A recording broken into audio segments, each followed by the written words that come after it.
What's up, everyone? Welcome to the podcast, a show dedicated to talking about all the poggers things in life, like music, content creation, and video games. I'm one of your co-hosts, JesseKazam. And I'm fucking Giggles McGee. Don't look at me. Don't you look at me. Boy, how you doing? I'm tired. Yeah. Tired. I've been flipping houses, fucking real life and digitally. Dude, I thought we were on Power Wash, and then I saw you busting some walls, and I was like, we're flipping houses.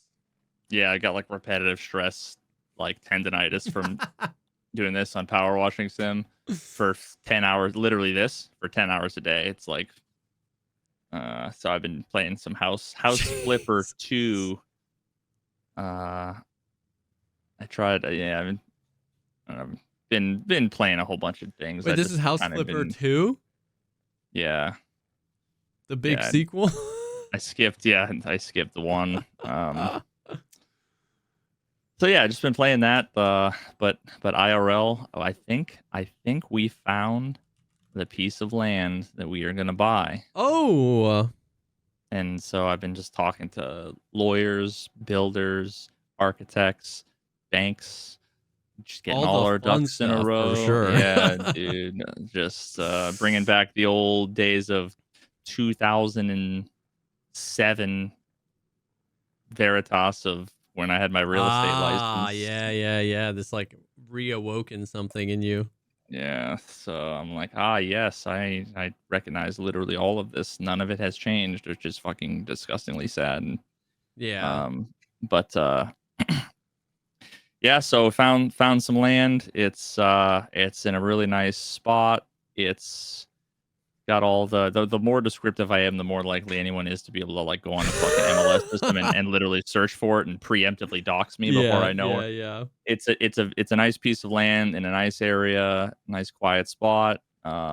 Should be more than enough.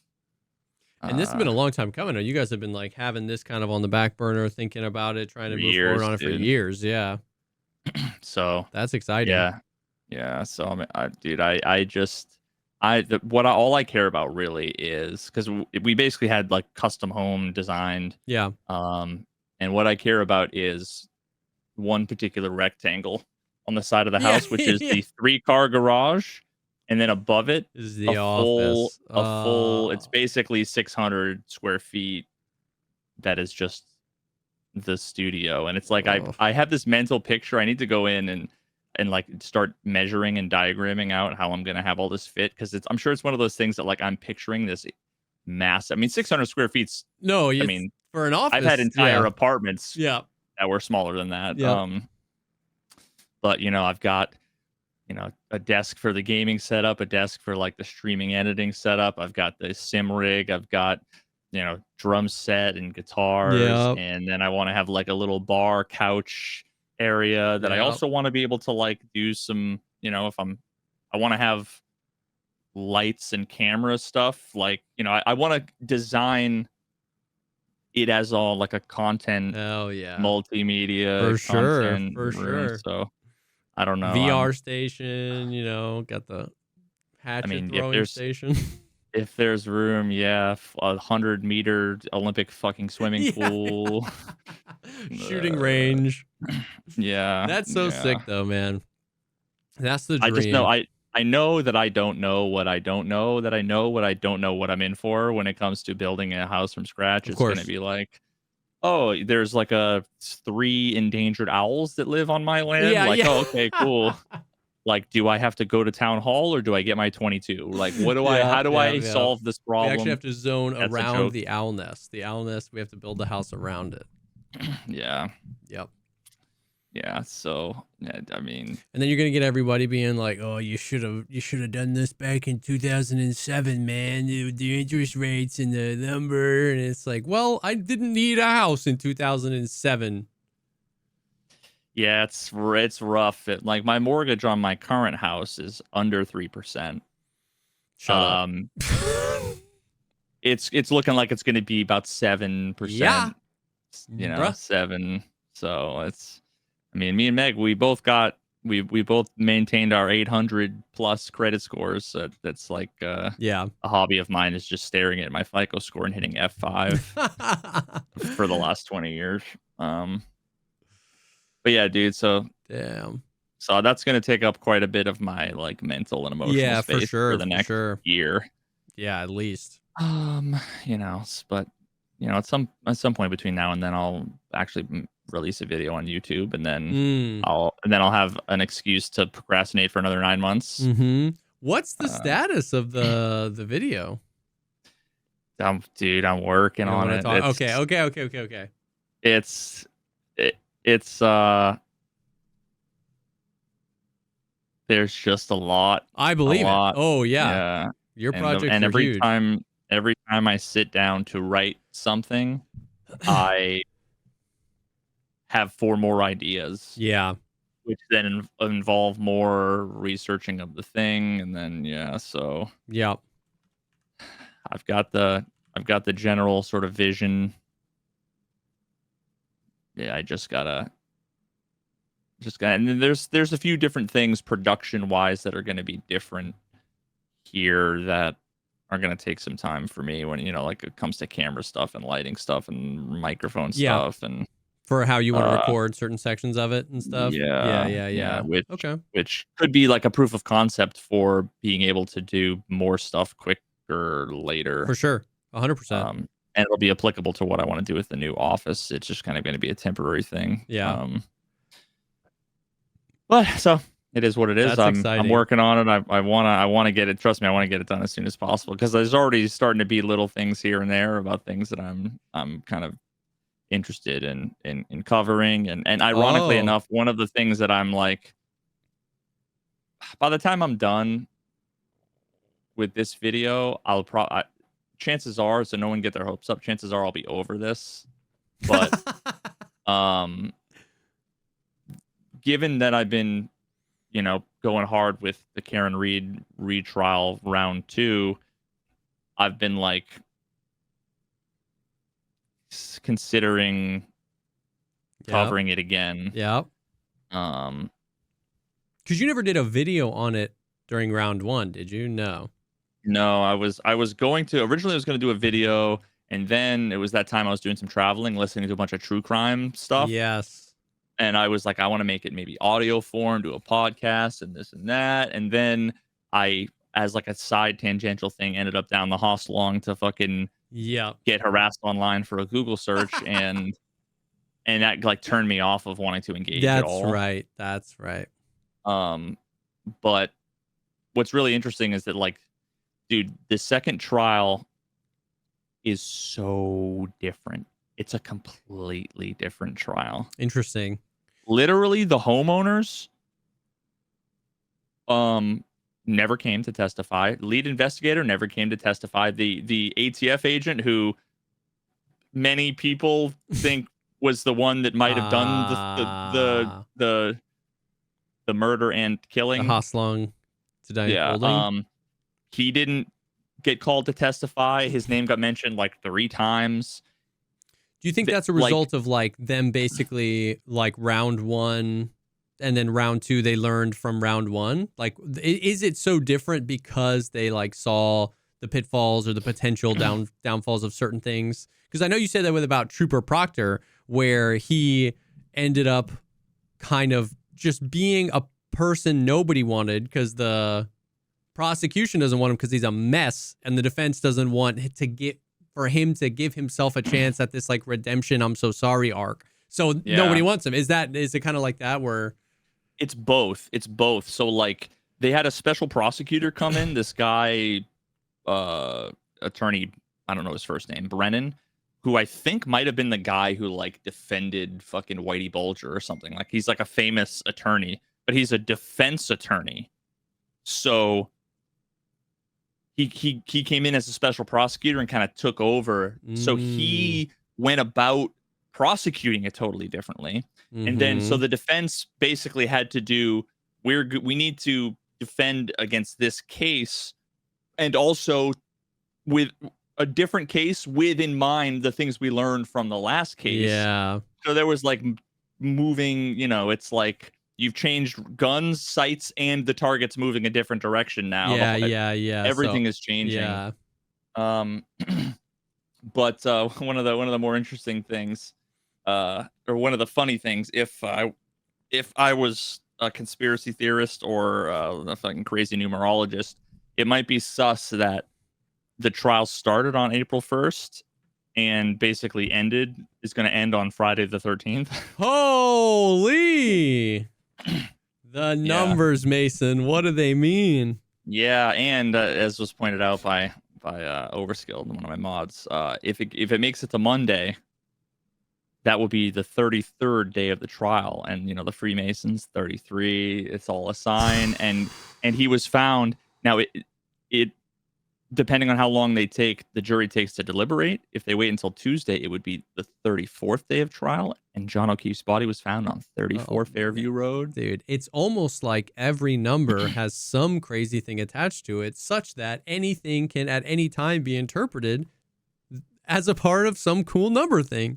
If you take 34, you add them together, you get 7. How many days of the week are there? Oh 7. my God, that's the Lord's number, isn't 7?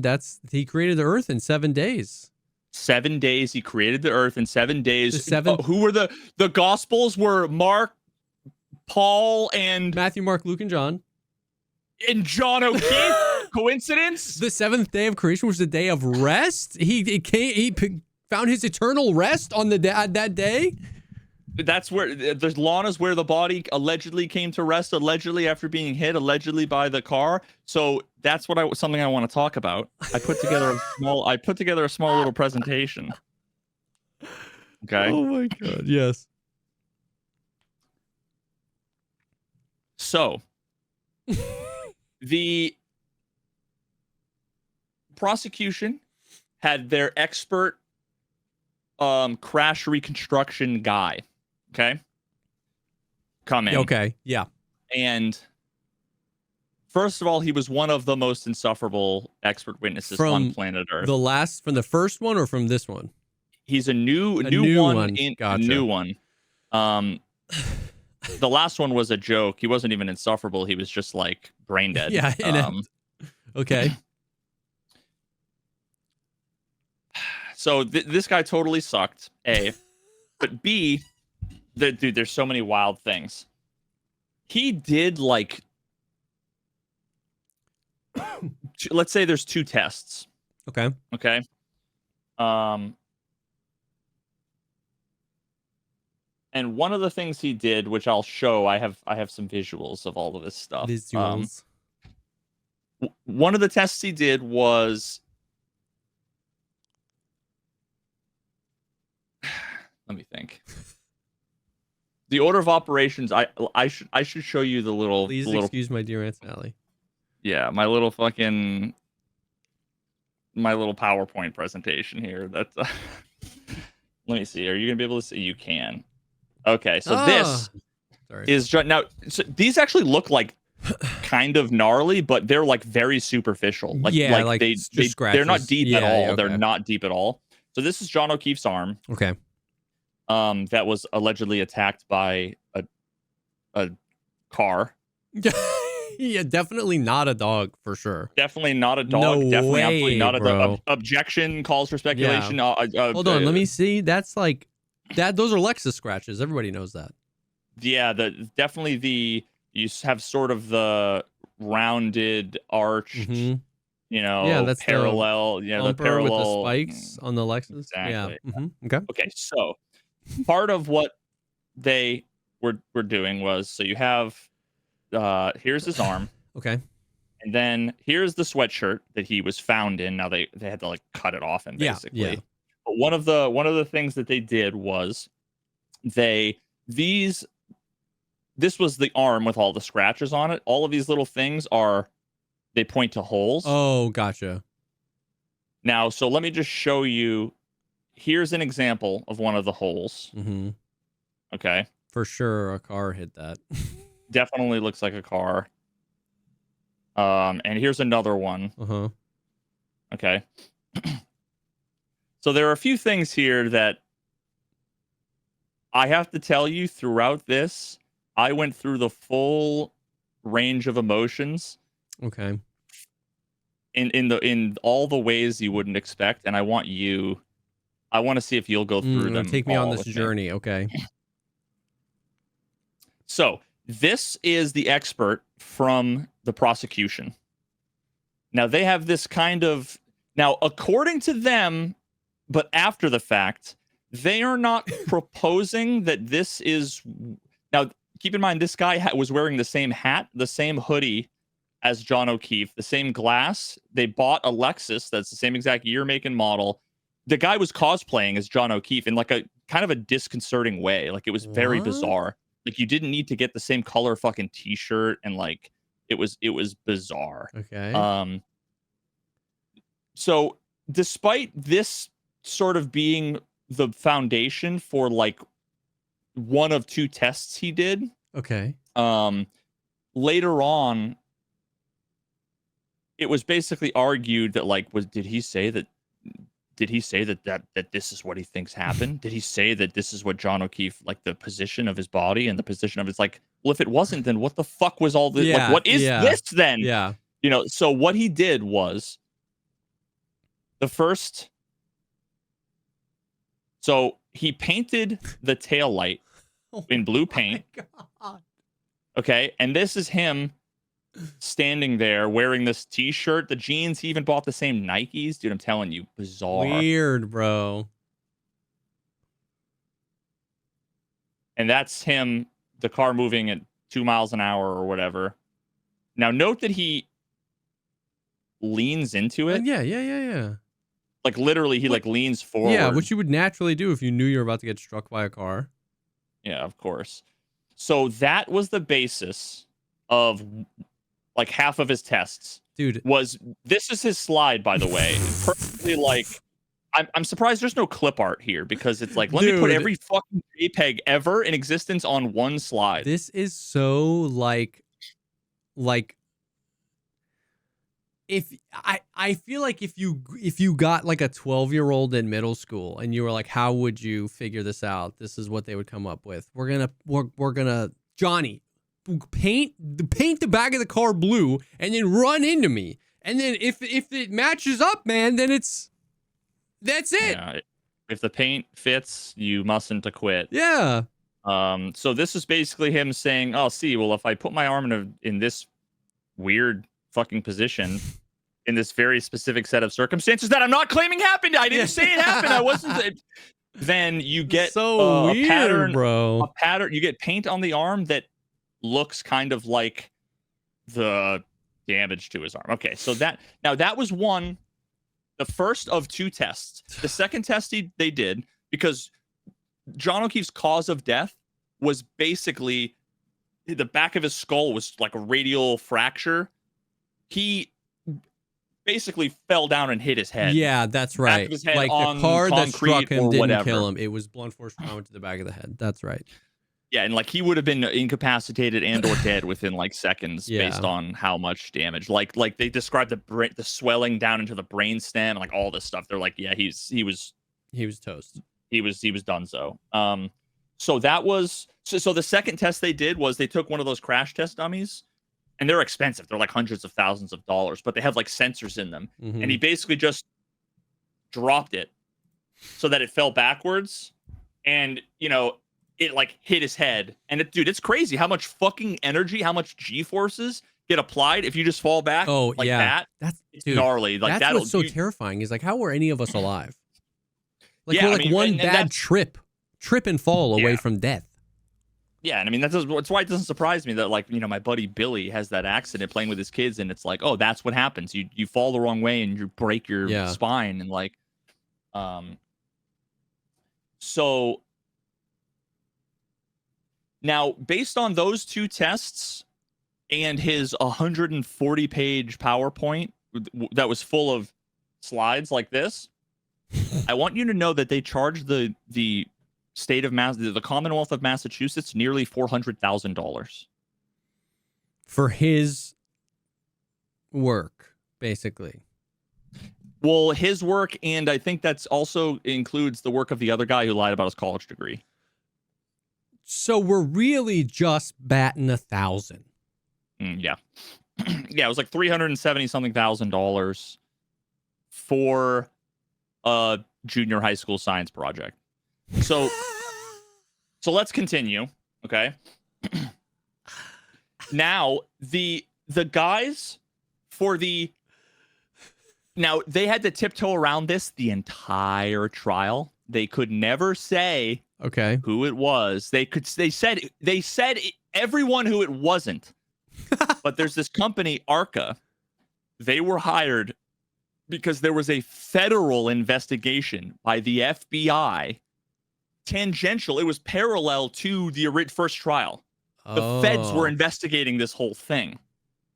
The feds hired this company, Arca, and these few dudes, these two guys, this guy, Dr. Rentschler, and another guy, Dr. Wolf, who, you know, they have got all the degrees, like credentialed out the ass.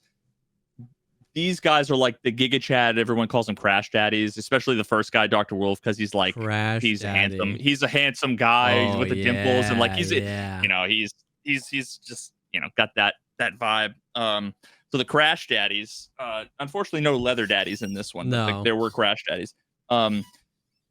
So they were originally hired by the FBI, and they were given like all of the sort of evidence. Okay. And the feds basically said, tell us what happened.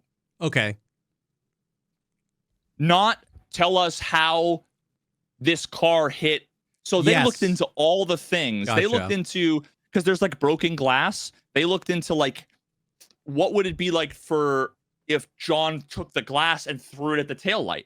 Would it break? What would happen? Yeah. Because they have a broken glass, a broken taillight, you know. Yeah. So they went through like a million different things because they're like, we don't know what the theory is. They're Let's just thorough, see if we and can. they're not starting from a, you know, an end point. And in the first trial, they literally were talking. They were like geeking out because they built a fucking cannon, a pneumatic cannon to launch glasses at taillights and like to measure. You know, and they do all the kinematic equations for all the forces and all the stuff, you know, based on the science. Well, so that was in the first trial. They were able to testify. They were kind of, and you could tell they were sympathetic to Karen. Yeah. You know, Karen's side, but in general, they were independent witnesses. They weren't hired by the defense. Yeah. But they couldn't say that the feds hired them. So they kept saying the company that, you know, the entity that hired you, and they made it clear that, like, because apparently in the first trial, a bunch of people on the jury had said they got a bad taste in their mouth from these guys, actually, because they thought that they represented insurance companies.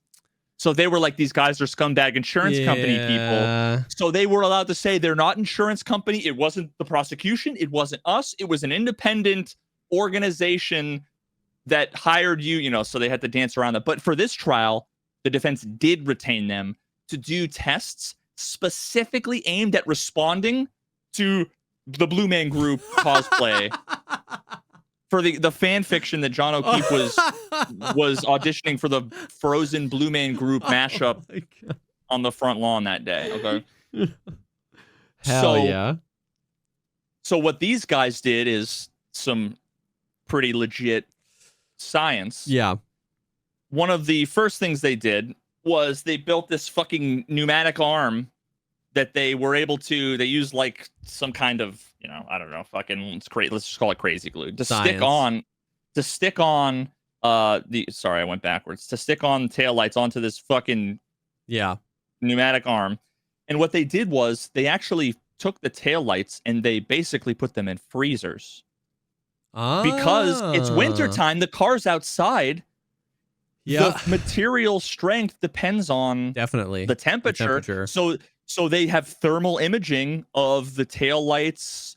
You know, they really thought of lots of shit. Okay, dude, I'm just imagining being the guy that submitted the official report of the Blue Man Group, like watching this and just being like, "Oh shit." Yeah. Oh, and the Arca guys charged $50,000, by the way. And you'll trust me, you'll see the extent of their testing, and you're gonna say, "What the actual fuck?" Oh my God. Now I want to get an idea for, on a scale of 0 to 10. Imagine an SUV in a snowstorm. Yep. A Lexus 2021 Lexus LX 570, whatever, backing up into a man who's 216 pounds, 6'1", hitting his arm, shoulder, maybe a little bit of the torso, maybe, but there's no damage to. He had no bruises, no broken bones anywhere on his body. Yeah. From the neck down. What? From 0 to 10, 10 being like this totally matches what I would expect. 0 being this doesn't match at all what I expect. Would you expect scratches on the arm? You would expect holes in what look like puncture holes in the hoodie, and a shattered tail light with 20, 30 fragments of tail light distributed all over the place. Yeah. Kind of imagine like a cone, right? Just coming with, maybe even like microscopic bits of tail light found in the shirt holes. 0. Okay. Cool. So they did like 5 or 6 tests that I'm going to show you. They did more, but I'll show you. So this was the first one where they said, all right, well, now 24 miles an hour was kind of the number that was thrown around in the first trial and was sort of kind of hinted about, but never really, they didn't really pin down exactly what happened. 24 miles an hour? Well, that's because the black box data on the car said that during a period of time that they say was like the window of time that she would have dropped him off, there was an event where the accelerator was slammed down to 70-something% in reverse with the car getting up to, with the accelerometer, not the speedometer, because I thought if it was the speedometer, it could be wheels. The accelerometer detected that it had accelerated up to 24 miles an hour in reverse. Gotcha. So that's where that number came from? That's where that number came from. Okay. So they did a bunch of tests. So like let's just do some preliminary testing. Okay. So this is the tail light getting chucked into a dummy arm wearing the same brand and material hoodie on one of those dummy arms that has like the sensors and shit on it. Okay. Now, first of all, one of the things I want to say is pay attention to each of the tests. There's like test, 1A, B, C, D. There's like, they show, camera angle 1, camera angle 2, camera angle 3. They say, here are the comparisons of the taillights of after this test and the actual car, like Karen Reed's car. And then they will show the hoodie sleeve at the end of their test. So just keep that in the back of your mind, that there's that like structure in the presentation while the defense is, they're putting forth their case of like, it's their expert. Okay. Yeah. So here's the 10 mile an hour impact. All you see is like a tiny little crack. Yeah. But now you see there's like this little white specks and stuff. That's like the kind of foam sort of material that they like use to stick this on to the arm. Okay. So the 10 mile an hour impact, not really a ton. Yep. And that's the tail light. Okay. And then the tail light comparison. Gotcha. This is the tail light, Karen's tail. And you can see that right here. It's kind of hard to see, but right here is like the red piece of plastic that remained. The only red piece of plastic left. Gotcha. So that was 10 miles an hour. The first test. So this is the sleeve. Post-test. Post-test, which nothing happened to it, obviously. Of course. Okay. So then test number 2, or test B, I guess you could say, was 17 miles an hour. Boom. And they got new tail light, new hoodie. Yeah, new hoodie. Not reusing anything. Yeah. Oh, look at that. I was already like, that's way more damage than I would have thought. Bro, I saw that and was like, that's way more damage. I thought there was no chance that the taillight was going to break. Yeah. That's way more damage than I would have thought. Things get weird here. You're going to go, you may or may not go on a roller coaster. Okay. Roll me. Okay. So that's the 17 miles an hour. Yep. And then, there's a couple different angles here.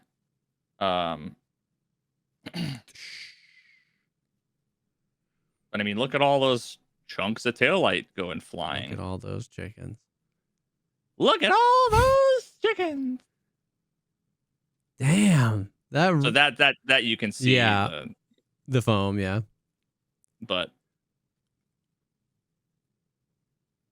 bro, that is crazy. So already I was kind of like, my eyebrows were getting raised because I'm like, I was I had been convinced, and now this is the defense who's suddenly like, wait, you're almost starting to convince me that maybe this is plausible. yeah. You know, because okay, now it's, you know, it's like the evolution of man, the whole monkey turning into the fucking, you know, this is like step number 2 on the way to this, right? Yep. Okay, now I think they also show the sleeve. Okay, so they showed the sleeve. I don't have it here. That's fine. So now look at the position of the arm here. This is kind of the whole sort of, you could say it was the theory. This was what was basically like, was never explicitly stated as, we think this is what happened. Yeah. But yet this is what they based kind of everything on. So it kind of wasn't clear. But so that's the position. Now keep in mind that this little triangle here is like it's a different taillight. It's like the taillight that's on the lift gate. Mm-hmm. You know, like if you open up the hood. Yep. So now that wasn't damaged at all, by the way, on Karen's car. Yep. So now they went out and they did with a real vehicle. They took these arms and they kind of suspended them from like a crane, basically, a little like forklift arm. This is and so they backed up crazy. the car. Now keep in mind, this was what, like 1/6. There's 1/7 of the cost of those other guys who just slathered some paint on a car. So this was a 15-mile-an-hour impact. Dude.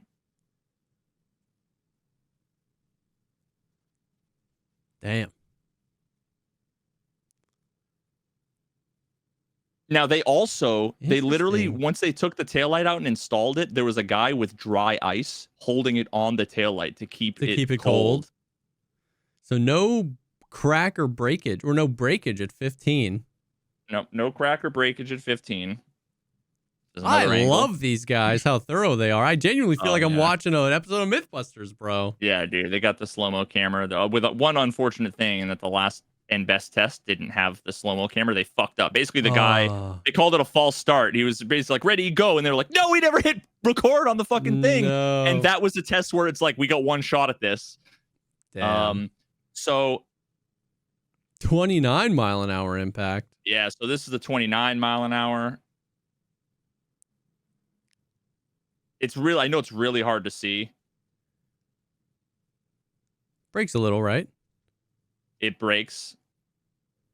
Yeah, here we go. Yep. Now keep in mind, he had sort of superficial scratches on his arm and no breaks. Yeah, that's what I'm saying. For the first time we saw X-rays. For the first time we saw X-rays of his arm. That's what I'm saying. It's like, okay, yeah, we're doing a 29-mile-an-hour test, but if the car was going 29 miles an hour, it'd be a whole different story. The dude's fucking arm would be, every bone would have been broken, dude. Yeah, but as you can see, this part totally. Yes, in addition to the taillight. So this is the 29-mile-an-hour. Yeah, versus what with the actual taillight. His arm kind of extended out, so not really involving. Yeah. Like any center of mass. Mm-hmm. Okay. Yeah, could now you even get to 29 miles an hour in a driveway? Well, what? So here's the thing. It wasn't the driveway. It was on the road. Okay. She just pulled up but to still, the front. Has anyone done like a drag test on how long it takes to go? No, well, none of that makes any sense, and we have no idea where the car. The car would have had to have driven like 60 feet forward. Yeah. And then in reverse. None of that makes any sense. Okay, but let's keep going. So this was, they took Rescue Randy, this little model guy, and they put on the expensive arm. Yeah. And the whole time I skipped over like a ton of what they did. They did like his arm experienced like 300, 400 G's. Oh yeah, when they're hitting him like this. Yeah. That's what they were doing all of that, all of the force calculations, because then that was used for the other guy from ARCA, who then was like, we know how many pounds of force it takes to snap an arm. Yup. You know, so I those love these guys. the biomechanical stuff Yeah. happened later on. But so this was his arm, you know, kind of extended like that a little bit further, right? But now keep in mind they have the hoodie back on. So now it's not just an arm, it's the dummy and the hoodie. Yeah.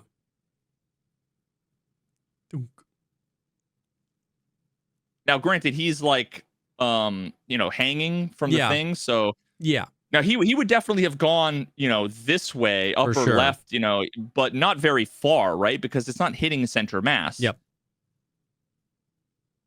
Now think about it though. Imagine, I could imagine that putting me off balance enough where you spin, you know, you'd have to spin kind of perfectly 270 degrees, but then you fall down, hit your head.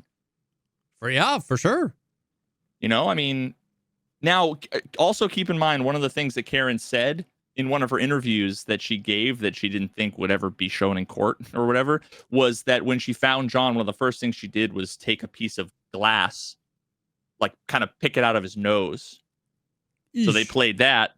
So that's also like, okay. Tampering with evidence. Well, I mean, no, I know. I'm just kidding. So now the last test that the last test they did, this is the false start thing where they didn't have the slow-mo. The slow-mo. Actually, this isn't that. This is the slow-mo. Of the 29 mile or 24 mile an hour 24, test. yeah, okay. But so you can see it's hard to see the taillight shards are like kind of flying out. Yeah, for sure.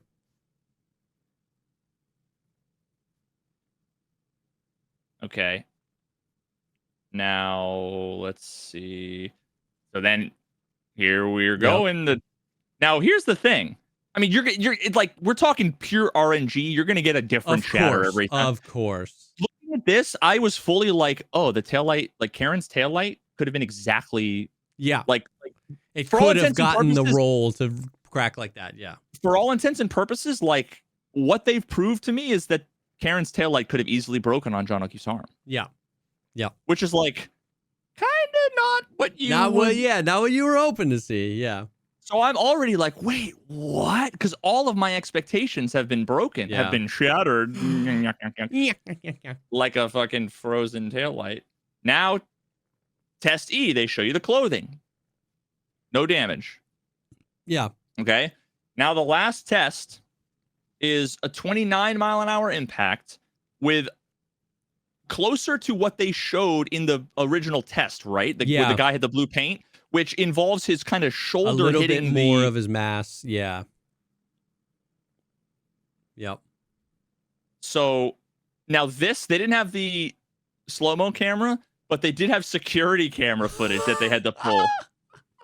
Now, watch this. Douche. He got fucked up. Yo, dude. That was like 20, 30 feet. Goosh.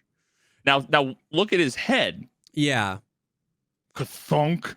Yeah, bro. I mean, it's like, what are we doing here, bro? What are we doing here? Like, that's a whole different story if that happened, right? Like, every bone broken, face dragged along the ground, clothing ripped in all sorts of places. Like, come on, dude. Well, so I was already like, okay, I still don't know how this would work, but there's a universe where like he's standing in a particular spot, she backs up in a particular way, she hits him, he like hits his head on the curb and then like slides on, 7, 10 feet, 15 feet onto the lawn. Yeah. And then, guess what? A fucking fox comes up and starts gnawing on his arm after he's dead or something, right? Like, no, I'm serious. Like that thing happens. Like that happens. Yeah, but the car would have done so much more damage to other parts of his body. Well, absolutely. Yeah. But I guess all I'm saying is that like this gave me a different perspective that I'm like, For sure. There's a way in which this could maybe make sense in the chaos of the real world. Yeah. I'm like, you see the guy, the tail light, her car, the tail light shatters, all this stuff, and I'm like, okay, so there's a few more bits to this. Here's the camera on the back of the tailgate. Yeah.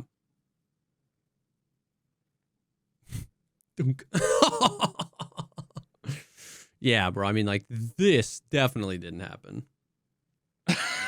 Did the whole, the back windshield shattered. Yeah, bro. Like, come on. Back windshield shattered. Like, the old boy, like trunk is busted. Yeah. And the tail light is actually kind of intact. It was like, yeah. But here's what's kind of weird.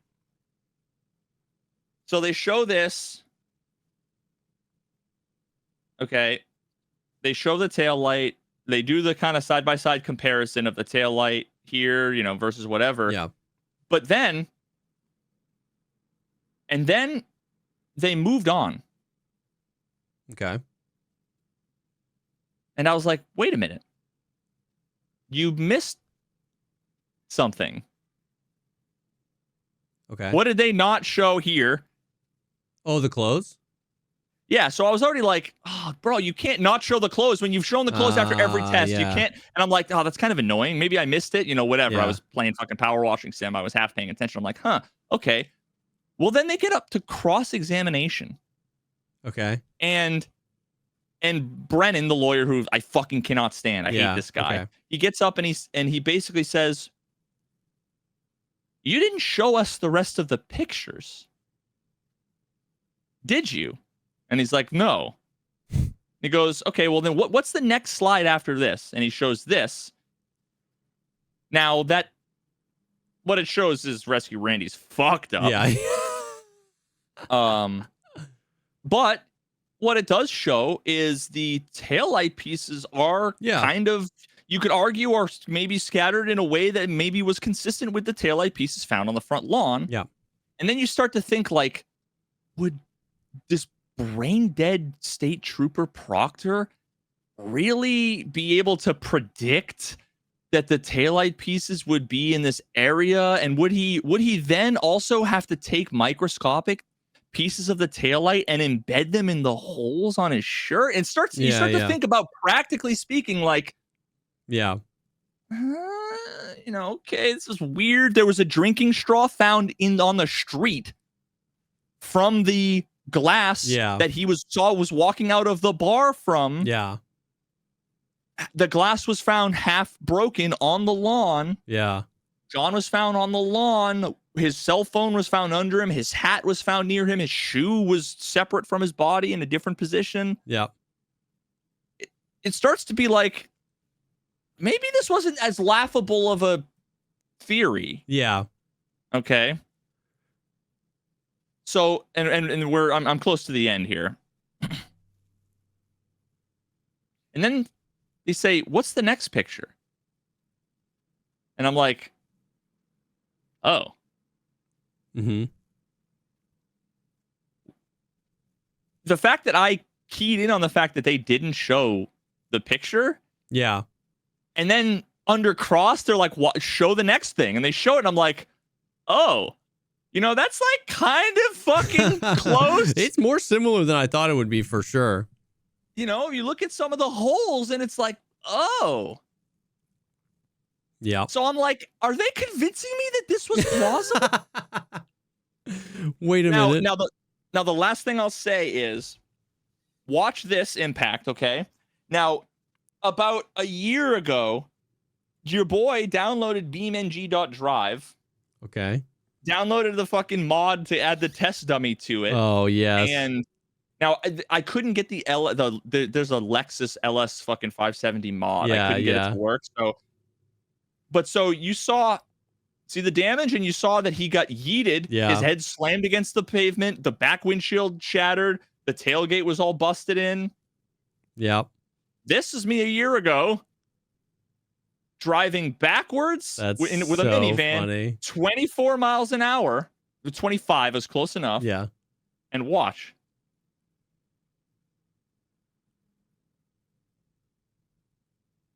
Mm-hmm. His head gets yeeted against the ground. Mm-hmm. It dents the fuck out of the tailgate and the back. I was like, yo, I was doing some like this actually. I was onto it. Yeah, yeah. Because the thing is that there was a series of videos that literally reenacts real life crashes from dash cam videos in BeamNG. Dude, and it's like the fucking hood crumples exactly the same way. It's like pretty solid. To like the fucking what are like the metal things along the side of the road? Oh yeah, the little barriers that I know. Yeah, like those things crumple exactly like it's crazy how close they could get it. So I'm like, I want to see if this would. Well, so anyway, I was just surprised at how like my test was kind of close. You know, with a minivan in a video game was like close enough for sure. But anyway, so now, I went through. I want to hear how this affects like the actual thing because and I have some other thoughts because I'm wholly unconvinced still that it's plausible. But before we move on, I'm going to take a quick second and thank the first sponsor for this episode, and that is Turtle Beach. You know him, you love him, Turtle Beach, the OG. Oh my God, look at that. The Stealth 700 headset. I think they've sent us a few different ones, but this is the 600. Yeah, the Turtle Beach is OG in the gaming space. They obviously got popular with their headphones. Now they do all sorts of other stuff. But the Stealth 700s are insanely comfortable. It's genuinely like an inch and a half of like memory foam around your ears. If you like over-ear headphones, these are like some of the most just like isolating and like comfortable over-ear headphones. They've got an insane amount of features. It's got over an something like an 80-hour battery life when it's fully charged. They're insane. They're OG. They're still making products that are just as epic in the gaming space. Yeah, dude, I've been wearing mine more and more, especially lately because my wife, she's sick of hearing Sleep Token songs over and over again because I keep watching reaction videos from everyone and their mother. Yeah. So at night, I got the Turtle Beaches on. And I mean the music sounds phenomenal, and it's good having good reference music because you can tell quality headphones. For but sure. They're super comfortable. They're quality. They sound good, and like really, what else is there when it comes to headphones? 100%. You know what I mean? Having wireless headphones is super nice. They're super versatile. The Stealth 700 has the industry's first ever cross-play dual wireless transmitter system.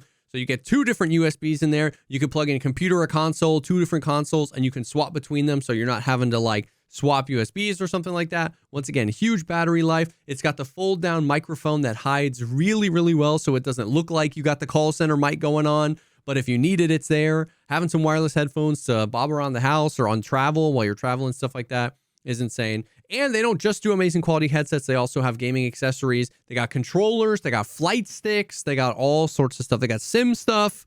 It's awesome. So you can head to turtlebeach.com and use promo code. Let me try and get this right. Pogcast. Yes, that is promo code Pogcast for 10% off your order. That's 10% off your order at turtlebeach.com with promo code Pogcast. After you purchase, they'll ask you where you heard about them. Please support our show and tell them we sent you. Get the ultimate immersive gaming experience today with Turtle Beach. Thank you to Turtle Beach for sponsoring this episode.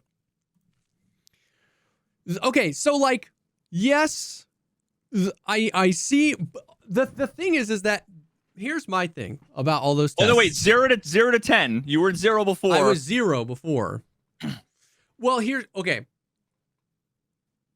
I was 0 on a couple things before, and on some of those things, I'm definitely not a 0 anymore. I, like you, didn't think the taillight was going to break even up to like 20 or 30 miles an hour on just a human arm. Onto a torso of a person, I would have expected it to break, but on an arm, I kind of would have expected it to just like fly away. So stuff like that. But the thing is like you're changing, here's, I guess, a way to put it. Is that like you're changing values that are inherently unchangeable as a part of making the equation work, which is his body wasn't bruised from head to toe and he did not have broken bones. And so it's like, if that was a changeable variable, then you actually could convince me that was like insanely plausible, that he got hit going pretty fast. He flew, he hit his head, the glass, The clothes really surprised me how close some of those holes looked.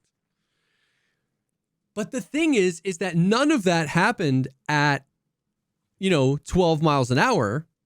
And if it was going 24 miles an hour, the dude's arm would have been gone. So it's like, that's the only thing is like, make it make sense. We have the dude's dead body, right? And it wasn't broken bones everywhere. Yeah. It wasn't there's still a million bruises things everywhere. Like, there's still a million things that are inconsistent. Yeah. For sure. But it was just crazy that their expert convinced me of two things that I was sure were not remotely close. Now, because the injuries, first of all, if his arm was bent like this. Now, what was kind of crazy is that the whole time, what they were kind of implying, like what everyone was talking about was those, like, what would you imagine anyone would argue, even in a crazy world where you were forced to argue like the opposite point? Yeah. Like, let's say it was your high school debate class and you have to take the point that you don't agree with. Gotcha. Yep. Steel Man, how those scratches got in on his arm. Wait, I have to argue that the scratches got on the arm from the car. Like if I'm you have to make the. I would maybe say sliding on the ground. If he turned and braced himself, ended up on his arm and slid across on his arm, that he could potentially get some superficial scratching that looked like that. Okay, so because I don't think the taillight's going to do it. Well, so I was always under the impression that kind of what they were envisioning was the taillight shatters, and then the remaining parts of the taillight, like the jagged portions of the taillight, so scrape now across his arm as they. There's the idea that she was still accelerating in reverse when the impact would have happened potentially. So if it was accelerating and it hit, it would maybe kind of drag across his arm. But what everyone on the side of the prosecution, the experts, and everyone was seeming to try to argue that it was the broken pieces that are the ones that did it. As if your arm was stationary and the plastic was shot at it like with a shotgun, a plastic. Yeah. Which is like, no, because what happens, and this is the kinematics that they talk about, what happens is they hit, and in 50 milliseconds, the arm is 24 miles an hour. Yes. That's the whole thing. Which is the speed of the shards at this point. So, they're going at the same speed. Now, so at no point did they argue, and it would have been maybe a compelling argument if they had said, oh, well, if they were in reverse, then the jagged bits of the remaining parts of the tail light and all the mass pushing behind it could do those scratches.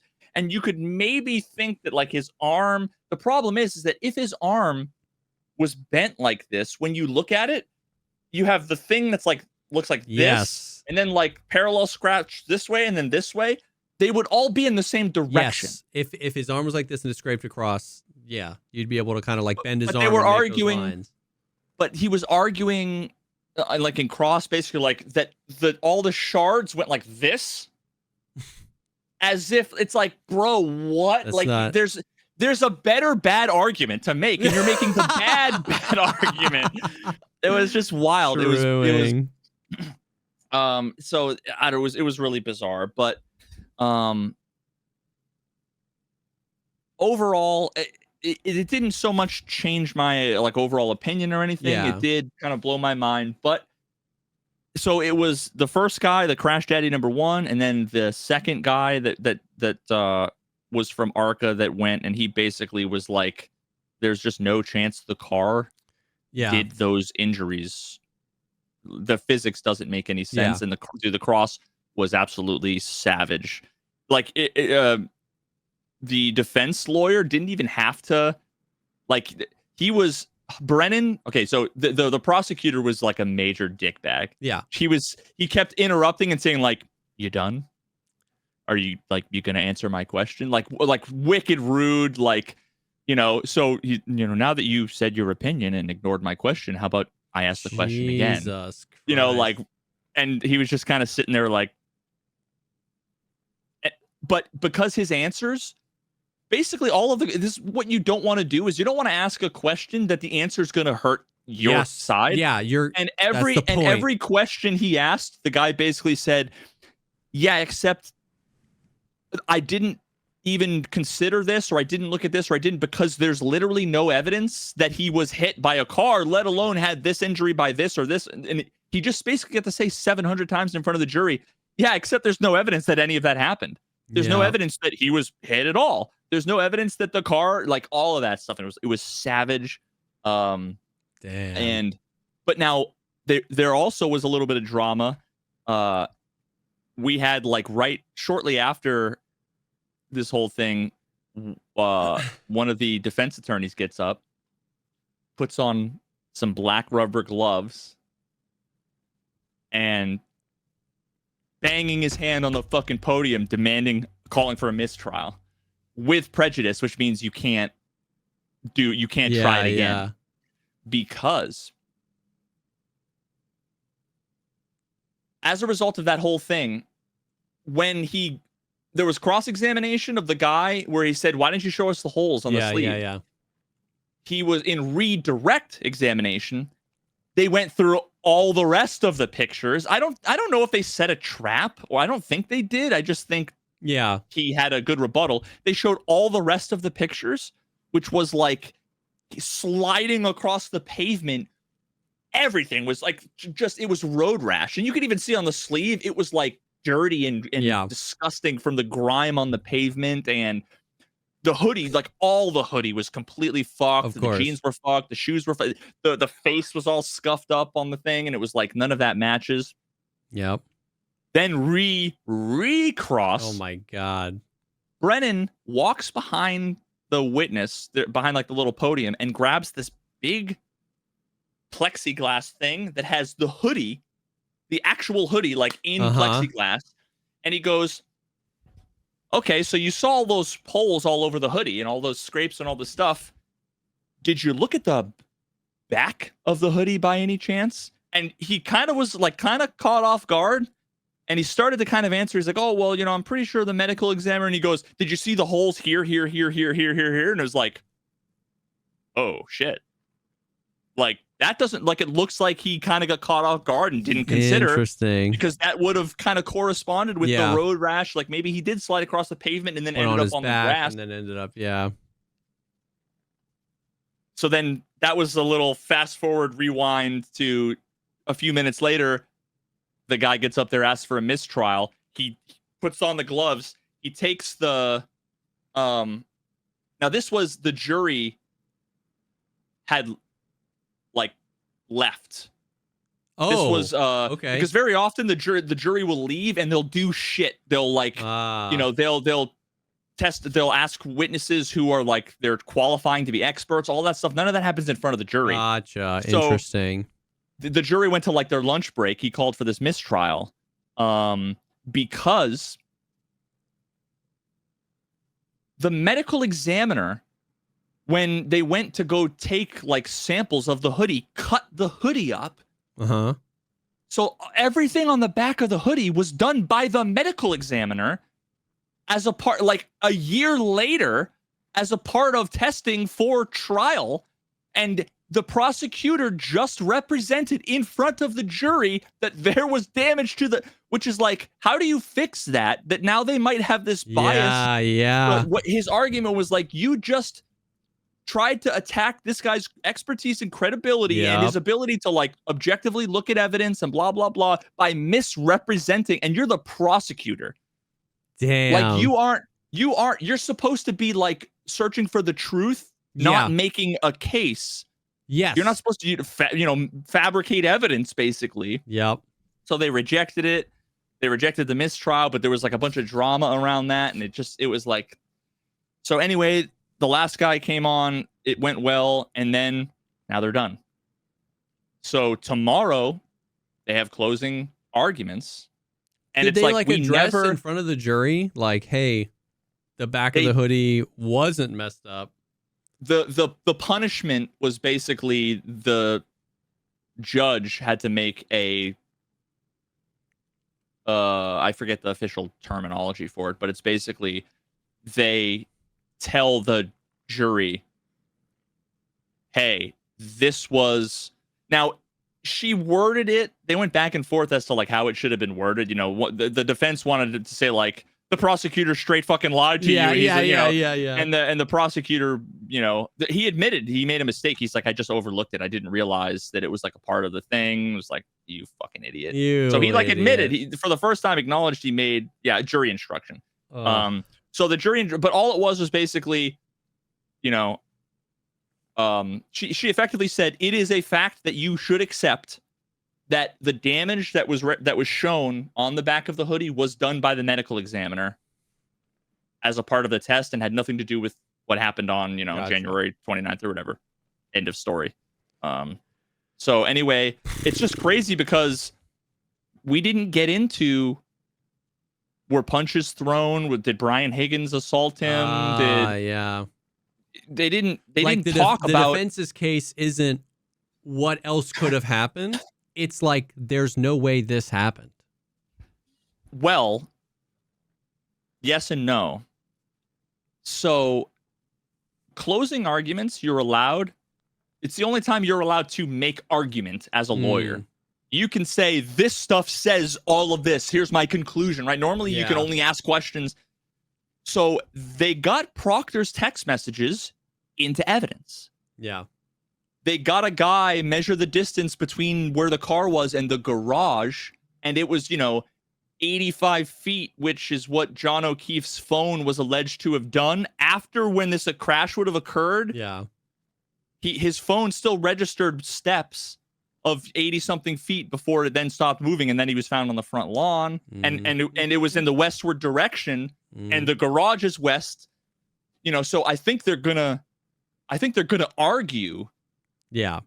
They're going to make the argument, I think, but without any of the testimony from like anyone. I think they're just going to rely on closing. Yeah. It's just wild. It's just so different. We just heard like nothing from what we heard last time and a bunch of new stuff. Insane.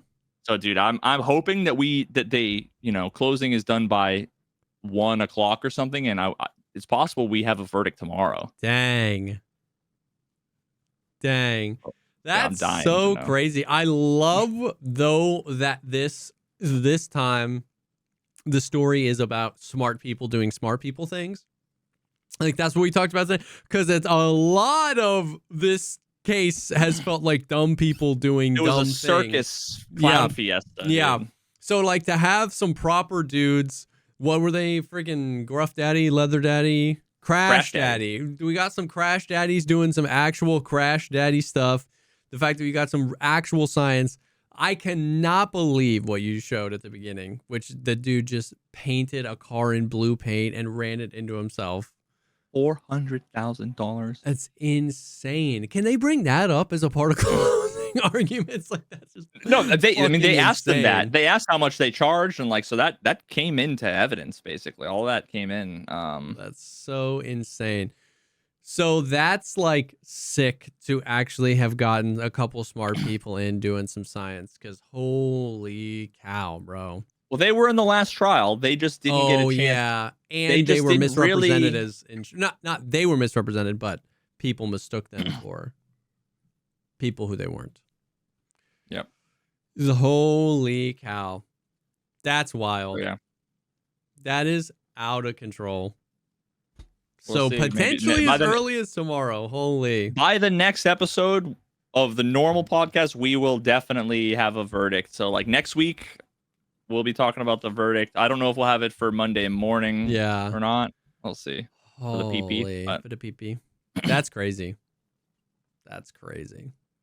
So Arc Raiders is coming out tomorrow, or what was your up, dude? We got debated so hard, bro. Dude, literally, I made the thumbnail for the podcast. Arc Raiders Shadow Drop ? And then because we recorded on Thursday, Friday we got let down. So by the time we posted on Monday, I had to just put nope in big letters across the bottom of the thumbnail. Oh my God. Okay, so my life is ruined. My disappointment is immeasurable. and I am but a mere dust in the wind. Okay, so they announced it for October 30th, which sucks. Here's the deal.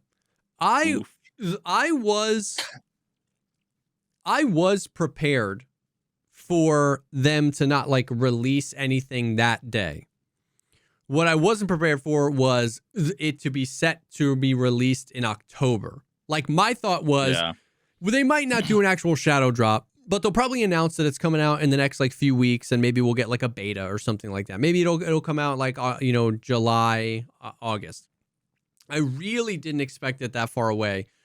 And we talked, and once again, the reasons that people thought it was going to drop was they themselves did the Steam update that had the like code that when translated brought you to a website that brought you to a countdown timer. Like they were doing the like ARG level, like, like follow the clues, right? They had the timer, and then people were seeing all the stuff like the Xbox store got updated, the Epic Game Store got updated, the PlayStation Store got updated. They were getting official like age ratings, achievements were showing up. There was a lot of stuff happening leading up to it. And then, so like a part of the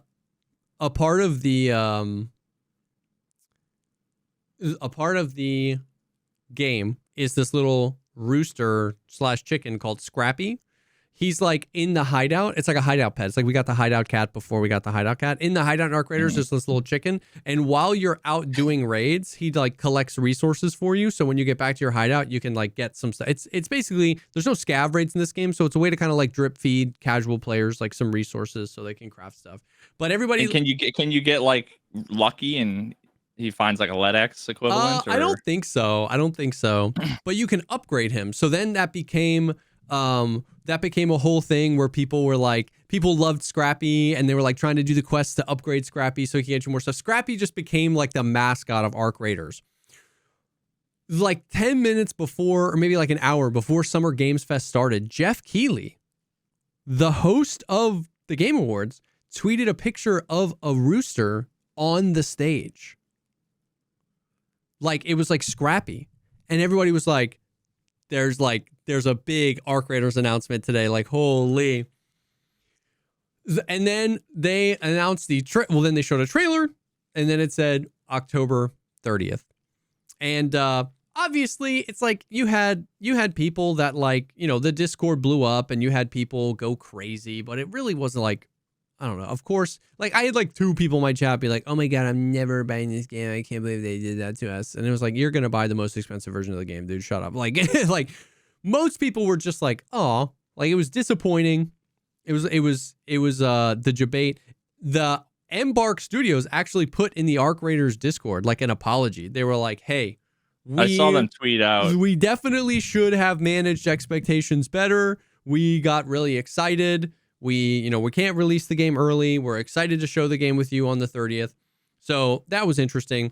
So it's like, it's not even worth talking about like the internet drama side of things, right? Like people are like weirdly entitled, and like the language is so dramatic. Like they let me down. Like at the end of the day, to any like sane, empathetic human being, this was the response. What? No. All right. Like the next day we were all, like, of course we were all joking around, and I was joking about how I was in shambles, but it wasn't like I wasn't like on the dark web trying to like find the CEO of Embark, right? It's like we're all gonna make it, bro. And most people, even frustrated people, were like, hey, they're gonna take these 4 months and cook then. Like you know what I mean? They're gonna polish up the game. It's gonna be great.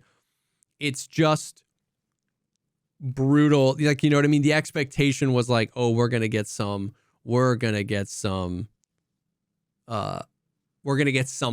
You know what I mean? And some people even like in the chat now saying like they delayed it. They didn't delay it. They literally never said it was coming out. They were just did the annoying thing, which the annoying thing is like the countdown to the countdown, right? Like, yeah, we've got a big announcement, and it's that we're making a big announcement.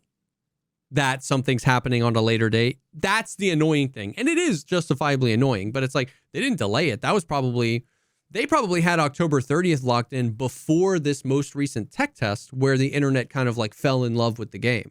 You know what I mean? Yeah. The tech test that I did was the first public one they did, I think, ever. And they probably had October 30th locked in before that even. No, I'm sure that they've known about this kind of stuff. You're 6, 7, 8, 9, 10 months a year out. Yeah. There's no chance that they thought they ever had a chance of releasing around now. So yeah, I also feel like their marketing. So the same comment said there's marketing being tone deaf. I don't feel like their marketing was tone deaf at all. Like they were overly excited. Yeah. It wasn't. Well, and that's their response. Thing. Their response was like, "Fuck, we get it. Our bad." Yeah. It wasn't like what the response to the fucking what was it, the whatever version of Tarkov where they're like, sorry you're mad. Unheard. Yeah, that was tone deaf. We're sorry you feel that way. Yeah. You're not the true believers. Yeah, and they didn't even do any official marketing. It was the little Easter egg thing, and yeah, they acknowledged that it was like, we maybe could have set expectations better. And once again, I was disappointed as well. But yeah, like this was probably set in stone a long time ago. It was just like a frustrating little, they got overexcited, a frustrating little like countdown to the countdown, plus the timing of like people picking up on all like the stores being able, like the stores being updated and stuff like that would just created a perfect storm for the internet to like, you know, be like, oh my God, it's happening. You know what I mean? And so, and once again, I still maintain that like in a perfect world, right now is like the giga omega perfect time to release the game. But it would be like foolish and ignorant of me to say that because now is a good time to release the game, they should release the game. Because if the game's not ready to release, it doesn't matter, right? Like, once again, what we know is that they started working on this game in like 2021. So in 2021, they could have never known that the summer of 25 was going to be a perfect time, right? So it's like, just like you said, everything we see is like a lag, like, or lead, I don't know, it like a year behind, right? Like they probably planned last year that they wanted to show off on Summer Games Show and that they were going to do the tech test, like all this stuff. So for us to arrive into June 2025 and be like, now's such a good time, release it. It's like, well, they can't just like go back in time and finish the game sooner. If they were on a schedule and they were like, we're going to do the tech test, we're going to finish these pieces of content, they can't just choose to release it. The marketing and the countdown and the stuff led us to believe that maybe they were going to like, oh, maybe they were farther along than we thought. The game felt really polished, so we didn't know how much they were withholding from the tech test. So it was, you know, it was funny to see what happened, and I am sad mostly just because I don't know what the I'm going to do between now and October 30th, because I was like, this is going to be so perfect, dude. The Gray Zone thing is ending. Like, we're going to play Arc Raiders all summer. It's going to be great. And so I also don't really care too much or like put too much stock into like a lot of, you know, people were saying like, oh, the fall is like so much more of a busy time for gaming. And like, I don't think that the game's success hinged on them releasing in the summer. It just would have been sick because it would have been a dope ass time to release it. But you know what I mean? But it's like games release all the time around other games. Different people want different things. Yeah, Tarkov 1.0 might come out in the same season. You know, that's probably going to come out in the fall, whatever. But it's like, I think that the point of the game is that it's bringing that so many new people became interested in an extraction shooter for the first time. People were like, what if Tarkov comes out like on the same day or in the same week? And it's like, genuinely, I don't think it hurts this game that much. Because like the point was the accessibility to the game. So many people that would have never tried Tarkov have already fallen in love with Arc Raiders that it's like, that means you're going to have some portion of the community go no life Tarkov for 3 weeks, get bored again, and then complain and want to have a different game, and they'll come to, like, you know what I mean? So yeah, it just is what it is. It just made me sad. JesseKazam, Papa Jesse sad. Papa Jesse sad. So, but yeah. All I'm thinking is like the struggle bus of the content creators, it'll be interesting, right? Because like a lot of Tarkov content creators are excited for Arc. Mm-hmm. So then let's say 1.0 comes out, there's a big wipe, Arc comes out at the same time. You have to make the decision of which Arc train you're going to jump on. And the unfortunate part is that when Arc goes out, you're probably going to have like the Asmongols and stuff that you're competing against that you wouldn't otherwise with Tarkov. Yeah. You know what I mean? You know, and I don't know if Asmongold's going to play. No, but you know what I mean? you're Like saying for sure. Shroud is going to be playing. Jack Frags is going to be playing. Like all these guys are going to be playing right at the beginning. Yeah. So that'll be like an interesting thing to that I just for sure. I guess all I can say is I'm glad I don't have to people, dude. This out guy about was that. like, I had like one guy crashing out, and he was like, if Arc and Tarkov release on the same day, what are you gonna do? And I was like, Arc Raiders. And he was like, no, you won't. I was like, I'm me, bro. Yes, I will. And he's like, no, you won't. And I was like, dude, what are we talking about here? He's like, Tarkov made you, and I was like, yeah, and I'm tired of it. And then he was like, man, drops are going to come around. All these Tarkov streamers are going to be playing during drops. And I'm like, yeah, bitch. Of course. And then when the drops end, I'll go back and play. I'm like, you're making my point. They have to bribe me to play Tarkov. Like, and I will take the bribe. If they do a supporter streamer and drops, of course I'm going to play Tarkov during that. And then I'm going to go play Arc Raiders. It's like, but I'm not saying that I'm going to do that because Tarkov is worse or better or whatever. It's like, I've played 8 years of Tarkov. I've been dying for another game to get me this excited for 3+ years. The game is coming out. Like, you're not cracking the Da Vinci Code here. It's like, I'm a gamer at the end of the day.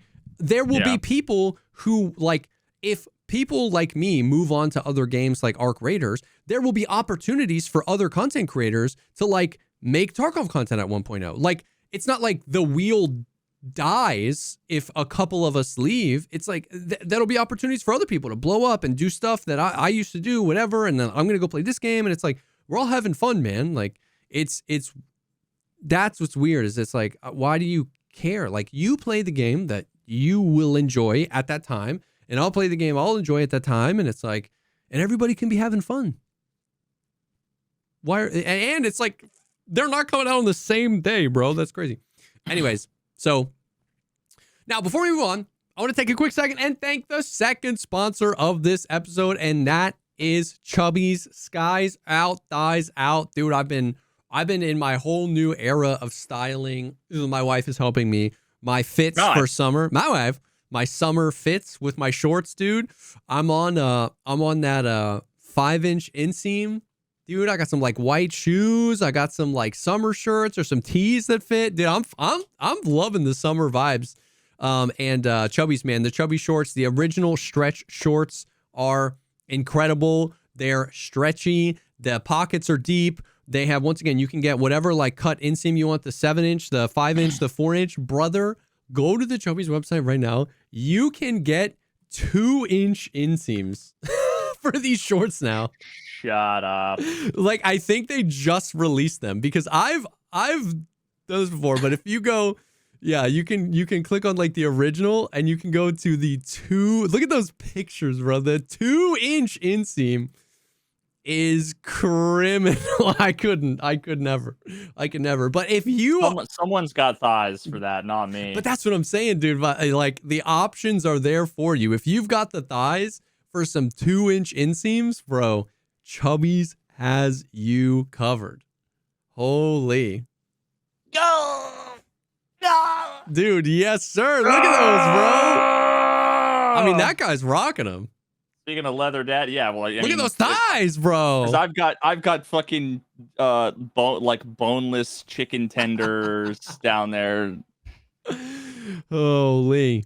But no, dude, I've been rocking the performance shorts, dude, because I've been trying to do some more hiking with Meg, and nice. Bro, they're so light, they're so comfortable, they're so stretchy. That's sick. And I literally had one of those moments where I was like, about to die from asphyxiation because I'm terribly out of shape. going to like chug my Gatorade, dribbled all down my face, on my shirt, devastated, on the shorts, like just NASA beads off. technology beads off, and I was like, oh, hell yeah, Meg's dude. like, what are you doing? He's like pouring the Gatorade all over his Like, shorts. check Look it at this. No, but dude, I've really been loving them. They're awesome, and honestly, like you can get them in a ton of different colors, including like khaki. So like you can get almost more sporty, stretchier, even more comfortable, lightweight. Yeah, almost like incognito. They looking like khaki, looking like navy. Yeah. Yeah. That's sick.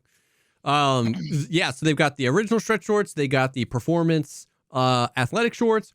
They also have shirts as well, performance polos for brunch, backyard party, or accidentally crashing a wedding. Legit anything casual or fancy.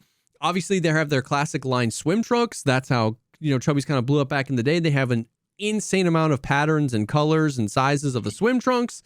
They got you covered everywhere. So I'm the 7-inch. I'm a 7-inch steamer. I was a 7-inch Andy I'm a very thick recently. And girthy 7 inches. Yes, sir. Listen, I'm on that 5-inch grind right now. So don't wait. Yeah, that's about average. For a very limited time, shop Chubby's biggest sale of the year for $45 shorts and up to 65% off select gear. Hit up chubbiesshorts.com. Grab your favorites before they're gone. If you missed the sale, don't sweat it. You can use our exclusive code, which is the Pogcast. So for 20% off, support the show. Let them know we sent you. Chubbies.com/thepodcast using promo code thepodcast. And when the survey asks, let them know that we sent you. Get ready to turn some heads. Summer's here. Dress like it in Chubbies.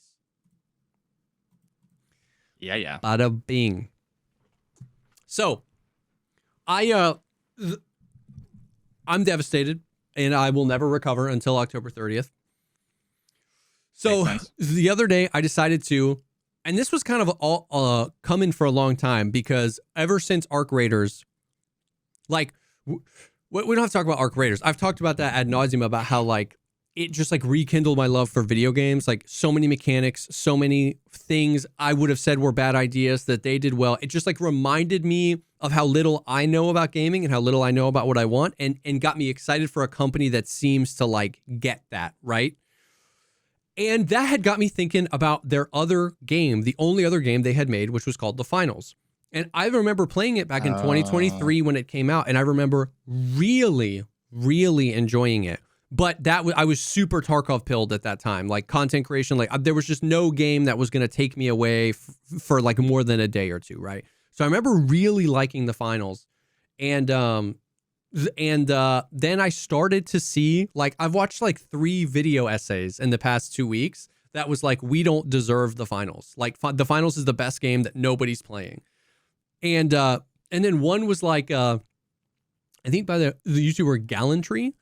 And it was like, why Cash Out is like the best game mode we've had in years. So Cash Out is the main game mode in, which I'll explain in The Finals.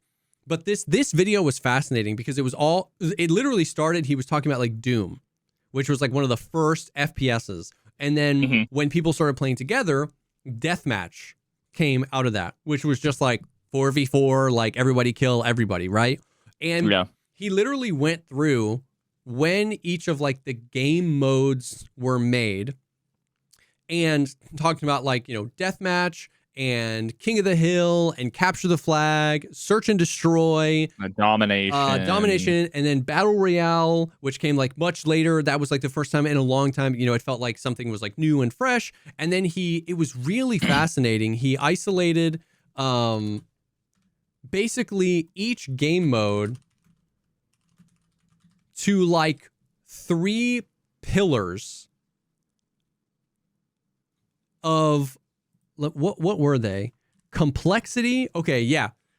Basically he judged each one on like the 3 pillars that he made up, which is competitive viability, complexity, and then on top of those 2 was dramatic potential, which this obviously isn't an objective thing, but it was just his kind of take on it. And he talked about each of the game modes where like, How fun or interesting is it to view in a competitive environment? How complex is the system? And then how much like dramatic potential there are. And he talked a lot about how like search and destroy has an insane amount of complexity and an insane amount of dramatic potential, because you can have like, you can play with your mind, not just with your aim. You know, you can stick a diffuse, or you can make some crazy rotate, and how, and he talked a lot about search and destroy because he talked about how that has been like probably the de facto, still to this day, best like competitive thing that has all those balance. He talked about Battle Royale, and he talked about how like that iterated on the formula, and it's like not very complex, but it's got a lot of dramatic potential, but it's not really a lot of competitive viability because there's so much RNG. So he talks all about this stuff. And one of the things I found interesting was he talked about one of the reasons why search and destroy is so good is because deathmatch is basically a... What's the name of this video? I want to look it up real quick. Yeah, it's called the best FPS game mode. And it's by a YouTuber called Gallantry. He's got 8,000 subscribers. The video's great. Maybe I'll link it in the description. Anyways. Holy animation style. Yeah, I think he does it all himself. Yeah. Oh my God, I hate my life. It's so good. Anyways, one of the points he made, which I found fascinating, was that like deathmatch is like inside of search and destroy. Like you can play search and destroy like TDM, where you kill the other team and you win, right? But it expands on that. And so his argument was like, the reason Cash Out is so good is because it's the first time search and destroy is inside of Cash Out. It's like a widening, which makes it very complex and very hard to like explain and hard for people to like understand right off the rip. But when you understand it, it feels like the next, where you're like, oh my God, it all makes sense. Like this is the first evolution in like FPS game modes we've had in forever.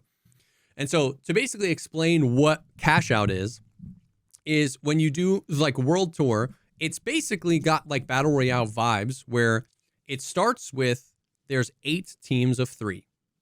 And there's 2 games happening at one time. So you have a team of 3 and you're in with 3 other teams. There's another game happening elsewhere, but it's technically in your tournament. And so 4 teams of 3, and there's 2 vaults that represent like money on the map. And then when you pick up a vault, you have to cash it out in a cash out station. And there's 4 cash outs. Like the little vending machines? Yes. So 2 vaults, 4 cash out stations. So when you pick up a vault, you can go to A or B or C or D. And when you throw the vault into the cash out, it starts like I don't know exactly how long. So for the sake of argument, I'm going to say a 1-minute timer, where you have to now defend that cash out to secure the money. And then whoever owns that cash out when that timer ticks up gets the money. It's like 10K. And at any point, it can be stolen. You literally just sit on it and you hold E and you steal the cash out. And then it's basically like after a certain amount of time, the 2 teams that have the most amount of money, they qualify and they move on. So you had these 8 teams, 2 games, 2 teams qualify. Those now 4 teams play. The 2 teams that qualify, basically those teams 1v1 each other. So it's almost got a little bit of this Battle Royale thing, where the longer you're in, the higher the stakes, because like you've been playing this one tournament for the past 30 minutes. And it creates just insane, like every sicko mode moment you've seen from like a Counter-Strike tournament, it's just a game full of that. Because the flip side is, these are the guys that made Battlefield. These are the most destructible environments ever. And the game mechanics are flawless. The movement is flawless. The hit reg is flawless. The gadgets have been meticulously balanced. It's just fucking insanity the whole time. It's like, what if we made a video game for like 2003 FaZe Clan? It's just, my gameplay is like hitting insane clips 24/7.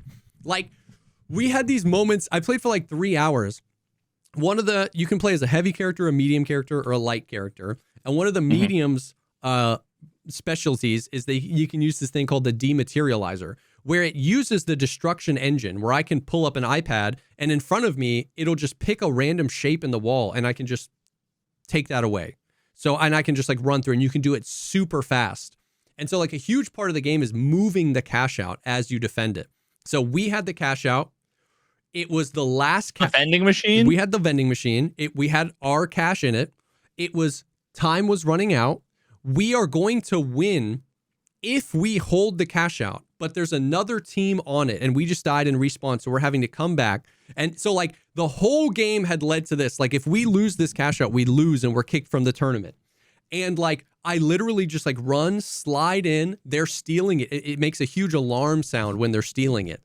And I just dematerialize the entire floor. The whole team and the cash out fall to the floor we're on and we just fuck them up and win.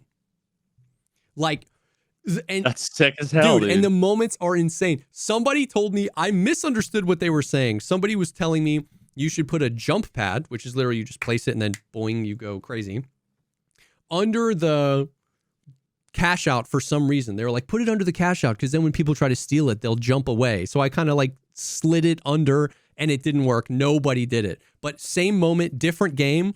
We need this cash out. We have it. Time's running out. We hear them stealing it. Velian throws a C4 at the floor and blows it up. So then what happens is the floor explodes, the jump pad hits the floor, but the whole team that was stealing it fall with the cash out. So they're still stealing it. It hits my jump pad and the vending machine goes flying up 4 additional floors and lands up there.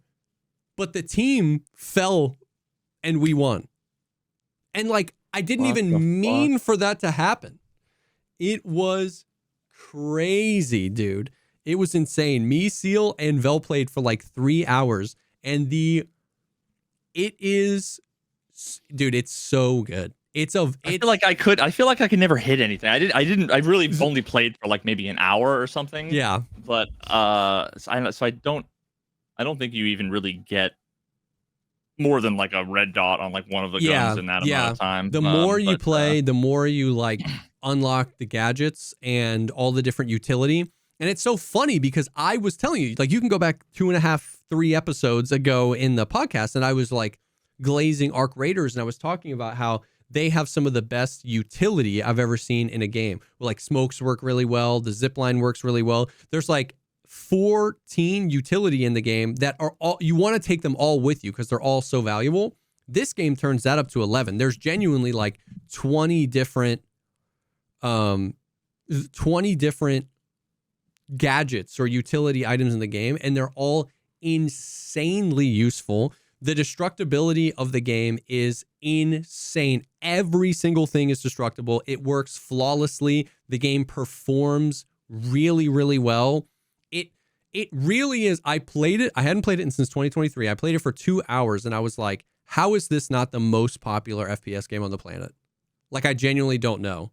It made me want to like make my own video essay on it. Like I am chomping at the bit. I had like some sponsor stuff to do this week, but I'm like chomping at the bit to play more. A new season just came out. But like, I might have to take another look at that game because you're selling me on it. I remember it being good. I just remember literally the only thing that bothered me was that I couldn't fucking hit anything. But that was just because like the recoil was different enough from the games I had played recently. Yeah, coming from like Tarkov or Gray Zone. It didn't feel. Yeah. Also, there were a lot of like balance woes in season 1. Like, one of the things I've heard consistently is that like they've balanced the game really well since then. Like they really focused on like, how do you balance heavy, medium, and light? How do you balance all the utility? How do you balance the movement and the health and the DPS? And I've heard that like it had a lot of like the worst it ever was season 1. And then they've really like locked it in. Dude, you, me, and Seal or something like that one night, just like ripping it for an hour or two would be super fun. Like, it's one of those things where if at any point in the past several years, not you, Veritas, but like you, the listener, have said AAA games are all bad, AAA games don't innovate anymore, all AAA games perform poorly, all Unreal Engine games perform poorly, all free-to-play games have predatory monetization, all games have bad netcode. Like, if you've said any of those things about AAA games in the past 5 years, you owe it to yourself to play this game. This is one of those things where it sends me on like this, like down a rabbit hole about, like, we've talked about this before. People don't want what they say they want because what they say they want would require an uncomfortable change. And it was like that. Remember, I talked about X Defiant. Everybody said COD is shit and we need a better game. And X Defiant came out basically as the, like, we're going to do everything people said they want in COD multiplayer, and nobody switched. Because it was like, but then I have to switch games. You know what I mean? Oh, another thing, if you've ever said in the past 5 years skill-based matchmaking is ruining it, it's literally nowhere to be found in the finals. So it's like, this is the most innovative, the best performing, one of the most beautiful looking, the least predatory monetization. The game is free to play. All the cosmetics are like, they did the cool battle pass system where in the battle pass you can earn currency to buy the next battle pass. You can go redo old battle passes if you miss them. Like, you get sick cosmetics. They're all reasonably priced if you want to pay money. It's not like Delta Force where it was like $150 skins. It was like the best monetization policy for a free-to-play game.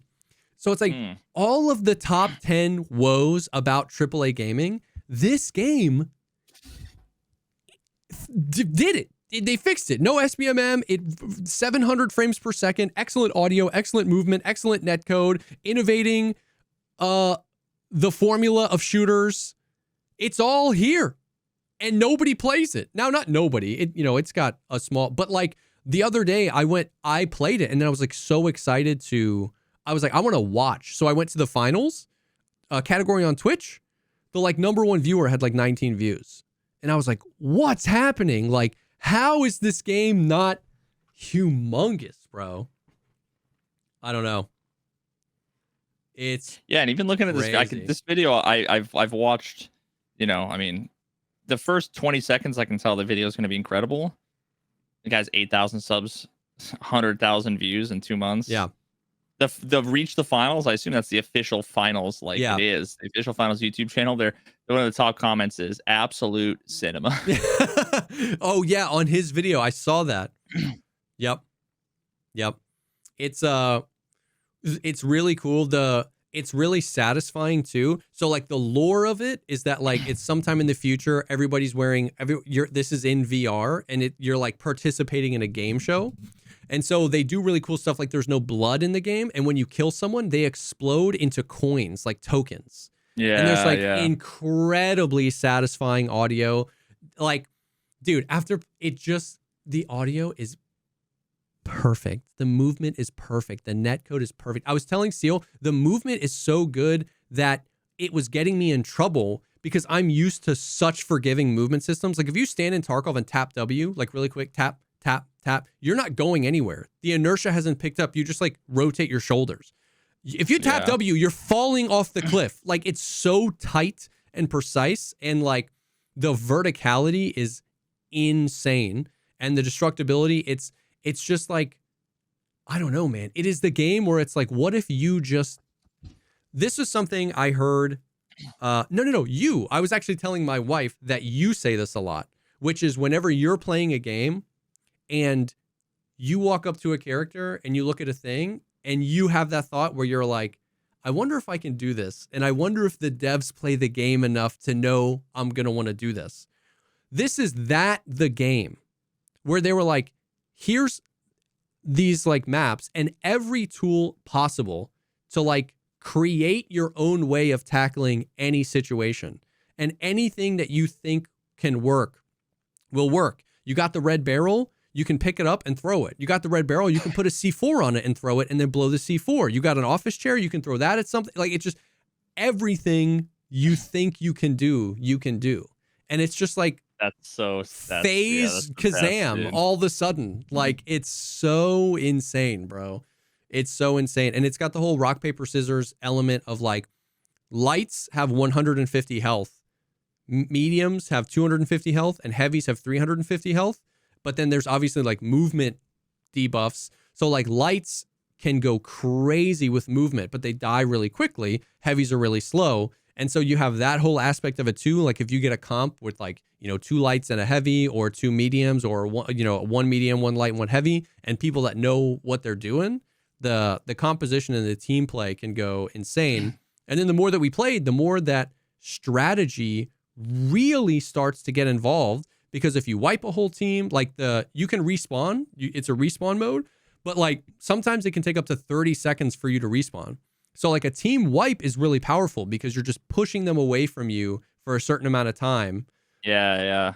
And when you die, you turn into a little plastic statue of yourself, and your teammates can go grab that, take you somewhere else, and then res you. So like there's all this strategy around, do we push the team? Oh, that's neat. The res is like a mini game fucking side quest. Yes, you can grab your person and then go crazy. And then it's like, okay, do we take the cash out? Do we push the third guy? We don't want him to get a res. If we do that, we just kill this other team. We can create space. No, stay on the cash out. Like the skill ceiling, just like the more you play, the more you're like, oh shit. And so it's dude, I'm like fangirling over the game. I played for like 3 hours and I'm like fangirling over it again. So, and it has so much of the same DNA, a lot of the assets, a lot of the movement. There's a lot of stuff from Arc Raiders where you're like, yes, like I can see what they were doing here. But yeah. I mean, we'll have to play next week. Once the trial's over, I don't know. I'll probably need a break from leaf blowing simulator and whatever the fuck else I'm playing. Get you back into an FPS. Yeah, dude, for sure. That's awesome though, dude. It sounds like you're having fun. So that was fun, and that was like yeah, I don't know. I don't know how like the viewership is gonna go. I did a 13-hour stream on Monday, and we did for like the last 3 hours of the stream, right? So it's like I have no idea how the stream is gonna react. I want like the Gray Zone event ends this weekend, and I'm kind of gray zoned out. Like I've kind of done everything I wanted to do in that game, and so I don't really want to go back and. I mean, I'm gonna play Tarkov next week, but I don't really want to go back to like 40 hours a week at Tarkov. So it'll be interesting to see if like the community vibes with the finals, or if there's like a community over there that like, but it's probably going to be my like fix, my embark fix over the next few months while we wait for Arc Raiders. Everybody right now, whenever you're watching this in 2025, pull up Twitch, go to and look at what Jesse's playing, and if he's playing the finals, click on the thing and give him fucking plus one viewer, and everybody does that, then he'll be like Mr. Beast. Yes, dude. Imagine. Have you seen Baby Steps? Is that a movie? No, it's a game. Oh, wait. The demo. I saw that Deadly was playing a game called Baby Steps. That's it. I know nothing about it other than that. Yeah, so this is actually something I didn't realize. You know the guy that made Getting Over It with Bennett Foddy is the guy that made Quap? I did not know that. I never put two. I mean, it makes sense. Yeah, it does. Now, this game is the same creator, and it's Quap meets Getting Over It. Oh, I played God. I played the demo. I played the demo for a little bit. Oh my God. Oh my God, bro. So you press W, A, S, and D, and what that does is it changes like the direction. It changes sort of the direction that you move. So let's say you press if you press mouse 1, it will just like raise your leg, like your left leg, like 90 degrees. Okay. And then so you press W, and then your leg kind of goes forward. Mm-hmm. But if you press A, it'll move your leg out to the side a little bit. So like you're controlling one leg at a time. It switches. Oh my God. And it's got the most awkward. You're like this man child. I don't have any audio right now, but the dialogue is like super. It's super so awkward in like a very funny way. Babies. Dude, it's so. Dude, I had a very kind of Star Citizen, the original Dad Oh experience. yes. Just I spent most of my time twerking on the ground. Dude, he's bricked up, Beautifying. bro. Dude, I mean, literally, here's the thing. Every 3 seconds, I got a comment saying, yo, he's thick as fuck. People come in. I just came into this. He got a He dumpy on caked him. up, You're bro. like, oh my God. But yeah, it actually doesn't feel super bad. Is it a game where you lose your progress if you like fall over? I mean, if you fall in the wrong spot, Oh no. yeah. This is, but like, dude, I was like trying to develop speedrun strats. Oh. There are some times, dude, where I just imagine if someone had a gun to your head and they say you have to explode your testicle, you have 3 seconds, or I pulled it. You'd go, ah! Right on. That's basically what this game is. Just like, and that's like, it's what Oh my this. god, bro. Oh, it's what this game ultimately. Yeah. Oh yeah. Oh yeah. We might get demonetized. Bro, you could put like any like Doja Cat song over that and it would go crazy. I literally said this is the next Doja Cat music video. I said that almost at this exact moment.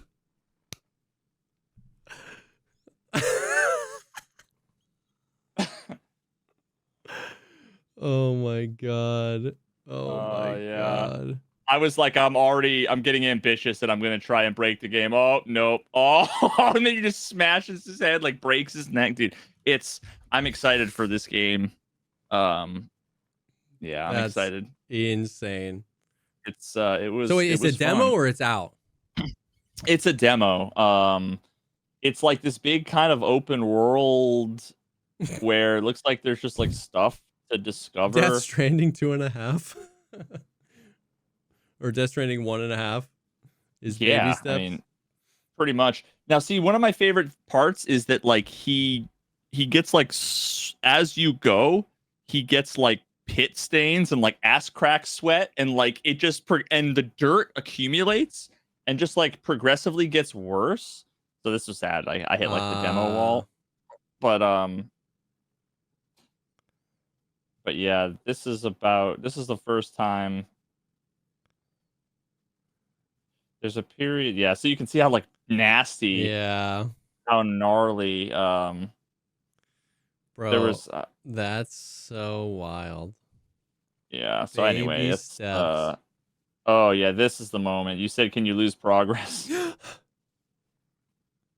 It's pretty funny too because his like voiceover is like fuck fuck fuck fuck fuck fuck fuck. Really? It's really, yeah, it's pretty good. I was like, oh shit, no, and it's just like slippery and like no, dude. Oh, and he just ragdolls so satisfying the whole time. He's like, oh fuck, oh my god, dude, this guy's a menace to society. The guy that's making these games. Yeah, man. Yeah.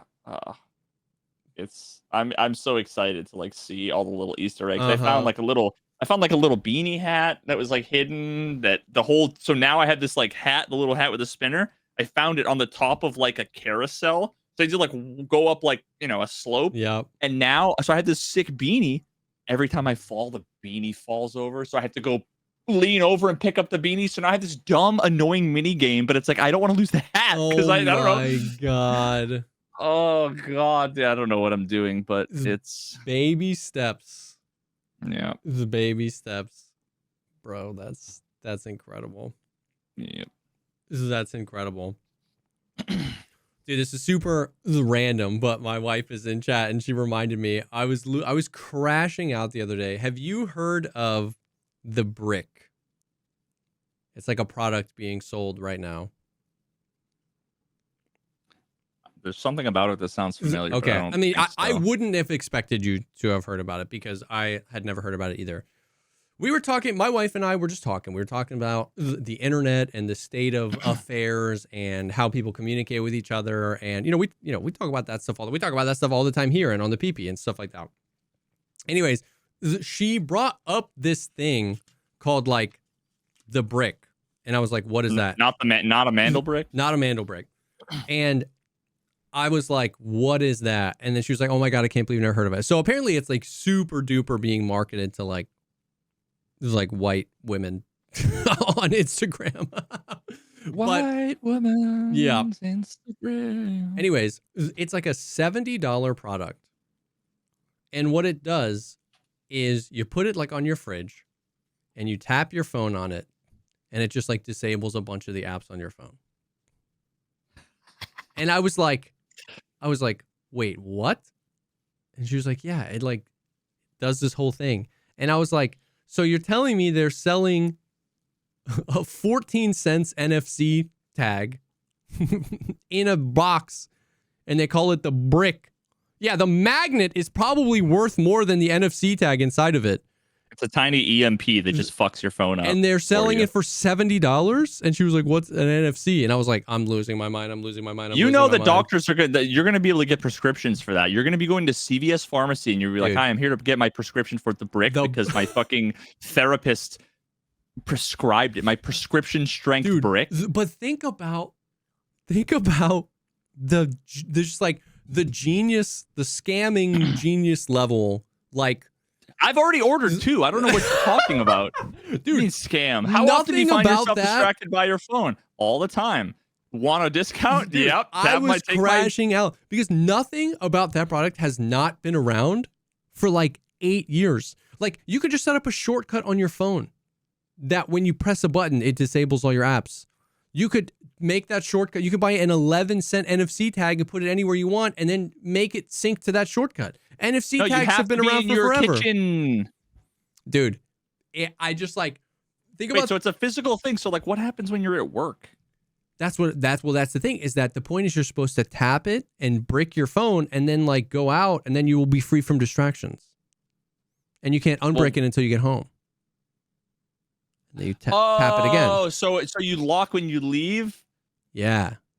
And you I gotta say, dude, I think it's genius. It's genius, but in like a crazy way because it's in a dystopian way. Yes, but it is genius. Yeah, I mean, there's no chance I use this. I'm not like stuck to my phone. I actually don't really use my phone much. That's crazy. For anything. I am stuck to my phone. Because I'm either sleeping, streaming, or on the phone with my fucking realtor. Yeah. But like, this is precisely the thing that like, this is made for people like me who have that particular problem. I need this for like getting the mail or something. like I need a dumb, nonsensical excuse for whatever. Yeah. You know, like there's no chance I would get back into the gym and work out 3 days a week and like eat healthy. But if there was a 3-month streamer fitness challenge where the winner gets $1,000 or whatever, I would be fucking shredded in 3 months, bro. Yeah. Like, I just need something to something to tweak the way I think or the way, like, I need a reason. And that would be like a dumb thing that would get in the way of habitual behavior. Yeah. That I am gonna contact Brick and have them sue you for defamation because I'm offended that you would. This is saving lives. Dude. Okay, I'm gonna say it. And JesseKazam is ending lives because the brick is life. The brick is, oh my God. Well, that's the thing too, right? Is that products are so much easier to market than like not services, but like software, apps. like the mechanics behind this have all been there, but you would have to like educate yourself on what they are and like how to like put these disparate things together, get an NFC chip and shortcut. So it's like, but a product like a matte olive green brick with like a dope ass website. That's like, what's the tagline at the top of the website? What does it say? You go to brick.com. What's it say? It's getbricked.app. Get bricked. It says, take back your time. Right? Like that, like, come on. Rediscover your phone's true purpose with a simple tap. I'm surprised it's not a rotary phone that they're selling. Yeah, well, actually. that's what I'm saying. Is that like people a mobile rotary phone? Yo, give me like a carry strap. That would actually be sick. Because people have done dumb phones before. They're called dumb phones, where it's like just phone and text. But this, It's just a Nokia. but that's a huge commitment to get rid of your phone. They came in the perfect middle ground in the market. It costs them 14 cents to make one of those bricks. They sell it for $70. You have to download their app, which handles the shortcut, and they get to say, "Take back your time, get bricked." It's crazy, Brother, I am so sold. First of all, no, I don't want a mystery discount. Fuck off. Second of all, brother, look at this. Unbricked? Bricked! I'm bricked. Looking at this. I'm fully bricked up looking at this, dude. Yeah. Look at this, bricked. dude. This. Oh my God! I have to answer. So many all my notifications. Bricked. Nope. Look at me. This is a funny graphic that they put up. I mean, I get it. Yeah, man. Drop now. Take back your time. $60. Fuck off! No, I don't.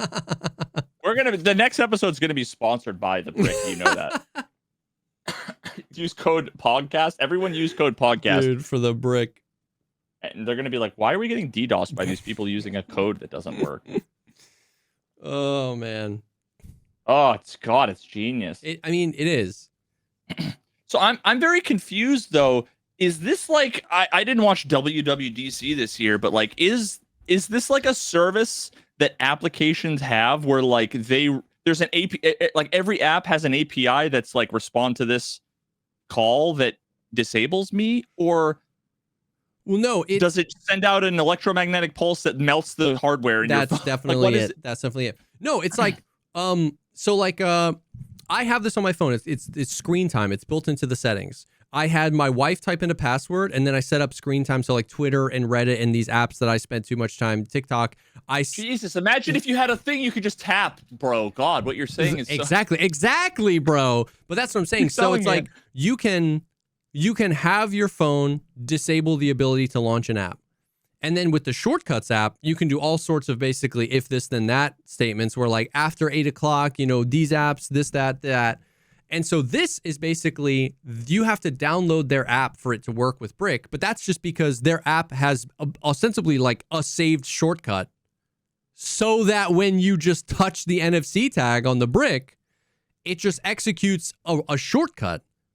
According to Reddit, r/nosurf, which I imagine is probably like they're the ones that crowdfunded this app. iOS 16 has added an API for app blocking. Third-party apps can block apps. Oh, so that's how they're doing it then. Yeah. Yeah, because I was just thinking about being an iPhone developer, how would you do that? Yeah. They're like the OS needs to have an API, or every app would need to say like, why would Facebook be like, yeah, we're adding in the ability to shut us off. No, they're not going to do that. Dude, that's wild. Yep. Holy shit, they really want me to have this discount. They don't want me to look at their website. They just want me to have a fucking discount. Frequently asked questions. Why a physical brick? How is this different? Well, we found that incorporating proximity was the most effective way to escape our distraction. Software solutions such as Apple screen time limits helped, but the key to unlock the distractions was always present, as you always had the option to bypass the limit. With a physical device, as long as you are not near it, the key is elsewhere, leaving you free from temptation.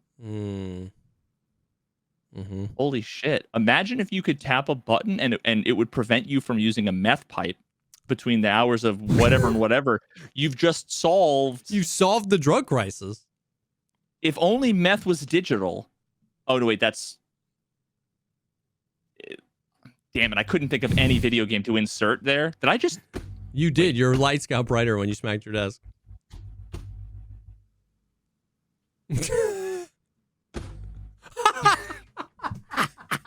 Yes, dude. Oh, I just did the fucking Fonzie.